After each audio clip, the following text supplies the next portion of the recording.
আপনি ভাত খান, আপনি আরো ভাত খান, বালতিত বইয়া ভাত খান, আপনি বালতিত করে খান আপনি ভাত।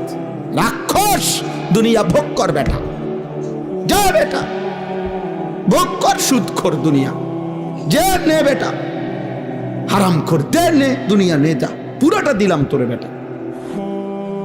জেনাখোর ব্যভিচারী চরিত্রহীন ছেলে, যা বেটা ল্যাংটা হইয়া নাচ তুই বেটা দুনিয়া বেটা। কয়দিন বেটা?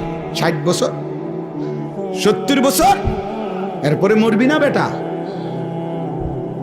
তোর বাপ মরে নাই, তোর দাদা মরে নাই, তোর বংশের কেউ মরে নাই না ফরমান? ওরা বাঁচতে চায় নাই, থাকতে পারছে কেউ? তো তুমি যে মাতবুরি দেখাইতেছ কিতা? হ্যাঁ, বিষয়টা কি? এক এক ছেলের গাদ্দারি দেখলে, অসভ্যতা দেখলে আল্লাহকে কিছুই মনে করে না। এত নিকৃষ্ট বাচ্চা, ছি ছি ছি ছি,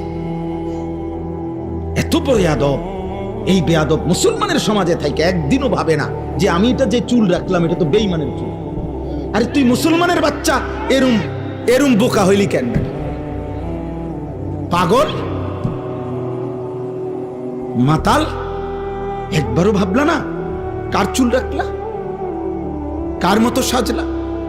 24টা ঘন্টা এক ওয়াক্ত নামাজ পড়লা না, একটা সেজদা দিলা না। বিশ্বাস করেন আমার এটা মনে হইলে শরীর কাঁপ দিয়ে ওটা। আরে রীতিমতো আমি অবাক লাগে আমার কাছে। আর এটা কয় কি, কিভাবে সম্ভব?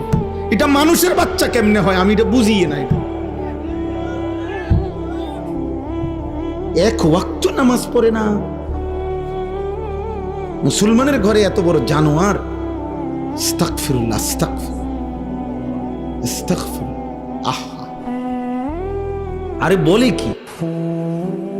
একজন মুসলমানের ঘরে জন্ম নিয়ে, যার মা মুসলমান, বাবা মুসলমান, তুমি এত নারী দেখো, এত উলঙ্গ ছবি দেখো, ছি ছি। তোর মার কথা একবারও মনে পড়ে না? এই বেটা, তোর মারে যদি এমন উলঙ্গ সবাই দেখে,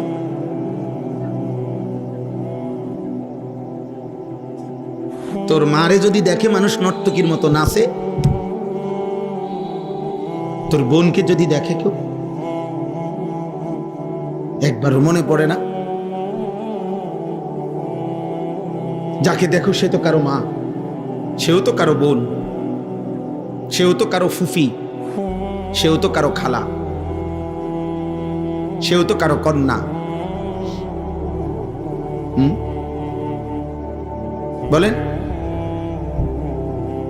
এই জন্য আল্লাহকে ভুলে গেলে